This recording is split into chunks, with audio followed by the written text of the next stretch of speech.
ब्रह्ममुरारिसुरार्चितलिङ्गं निर्मलभासितशोभितलिङ्गम् जन्मज दुःखविनाशकलिङ्गं तत्प्रणमामि सदा शिवलिङ्गम्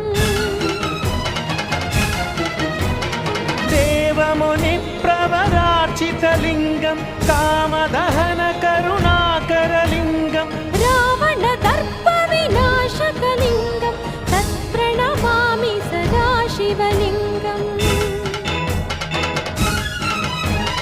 सर्वसुगन्धसुलेपितलिङ्गं बुद्धिविवर्धनकारणलिङ्गम्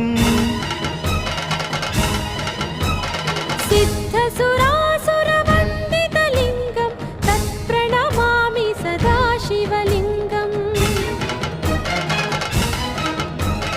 कनकमहामणिभूषितलिङ्गं फणिपतिवेष्टितशोभितलिङ्गं दक्षसुयज्ञविनाशनलिङ्गं तत्प्रणमामि सदा शिवलिङ्गम्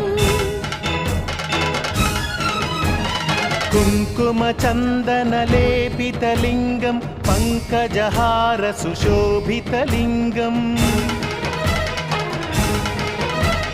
सञ्चितपापविनाशनलिङ्गं तत्प्रणमामि सदा शिवलिङ्गम्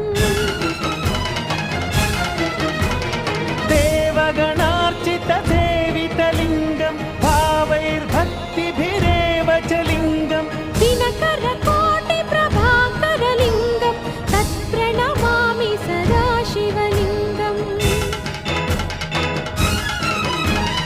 अष्टदलोपरिवेष्टितलिङ्गं सर्वसमुद्भवकारणलिङ्गम् अष्टदरिद्रविनाशनलिङ्गं तत्प्रणमामि सदा शिवलिङ्गम् सुरगुरुसुरवरपूजितलिङ्गं सुरवनपुष्पसदार्चितलिङ्गं परमपदं परमात्मकलिङ्गं तत्प्रणमामि सदा शिवलिङ्गम् लिङ्गाष्टकमिदं पुण्यं यः पठेच्छिव सन्निधौ शिवलोकमवाप्नोति शिवेन सह मोदते।